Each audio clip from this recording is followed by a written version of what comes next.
ময়দানি রাজনীতিতে কি ওরা আমরা বিভেদ চলে এলো এবার? হয়তো এই দৃশ্য দেখতে হবে কেন? ইস্ট বেঙ্গল গ্যালারি ঝাঁ চকচকে অবস্থা, একটাই মাঠ, কিন্তু আরিয়ান গ্যালারিতে চোখ রাখলে রীতিমতো আটকে উঠতে হয়।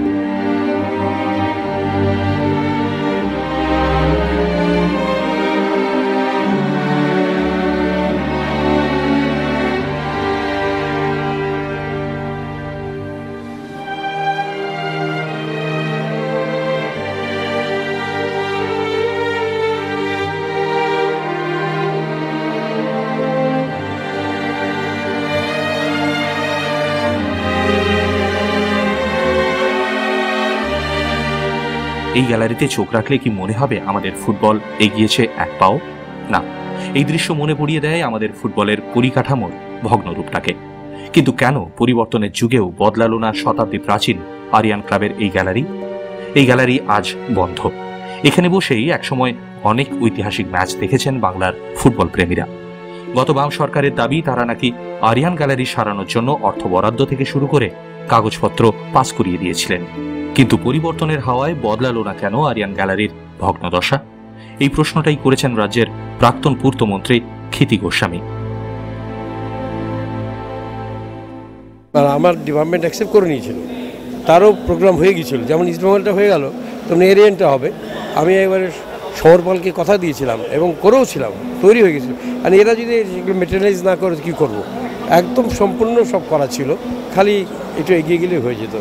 রাজনীতিটাকে এইভাবে নিয়ে আসা আর এমন ধরনের রাজনীতি, যে রাজনীতিটা খানিকটা বিচ্ছিন্নতাবাদ, খানিকটা আমাদের মধ্যে বিভেদ সৃষ্টি করা মানসিকতা থেকে রাজনীতি, সেটা খেলার মাঠে আমদানি করার কোনো অর্থ হয় না। এবং এটা সেফ আমি বলবো ডেমোক্রেসির অপব্যবহার, গণতান্ত্রিক অধিকারের অপব্যবহার, যে একটা খেলার মাঠে দাঁড়িয়ে সেখানে এই জিনিস চলে আসছে, ডিভাইড করা হচ্ছে। এই পৃথিবীতে চিরকাল ঘৃণিত হয়েছে। একসময় অলিম্পিকের প্লেয়াররা প্লেনে করে যাচ্ছে না, স্যাবোটেজকে নষ্ট করে দেওয়া হলো, তখন এইভাবেই ধ্বংস করে দেওয়া হয়েছে ইসরায়েলের টিমকে। তো আমরা খেলার মাঠে এই জিনিসটা তো ঘৃণ্য, এই জিনিসটা করা উচিত না। We can not support this.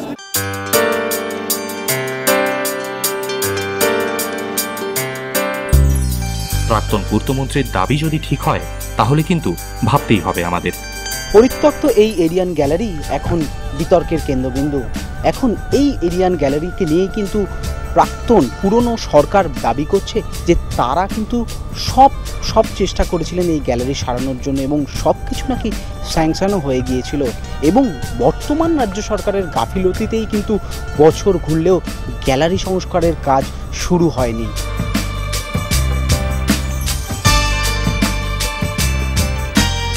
Kshiti গোস্বামীর প্রশ্নে অবশ্য পাল্টা প্রশ্ন ছুড়ে দিয়েছেন রাজ্যের বর্তমান ক্রীড়ামন্ত্রী মদন মিত্র। ক্ষিতিবাবু কি করছিলেন? আর দিলেন ময়দানে অনেক ঘাস ছিল, স্যাংশন যখন ছিল করেননি কেন?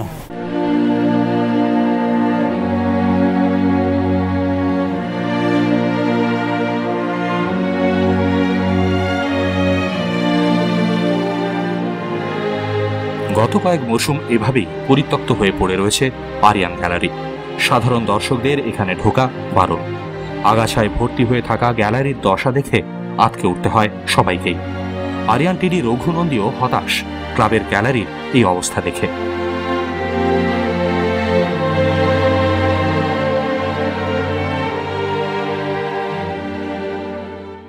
এরিয়ান্স গ্যালারি হয়ে যাওয়া মানে আমাদের একটা উদ্দেশ্যশালী ক্লাব। আমি মনে করি কোচের অ্যাঙ্গেল থেকে যে গ্যালারি খুব দরকার। এরিয়ান্স গ্যালারি ইনকমপ্লিট হয়ে পড়ে রয়েছে, এটা দেখতেও বাজে লাগে।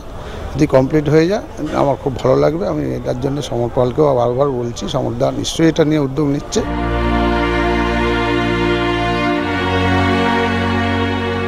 দাবি পাল্টা দাবি তো থাকবেই, কিন্তু বাংলার ফুটবল প্রেমীরা চাইবেন উন্নয়ন।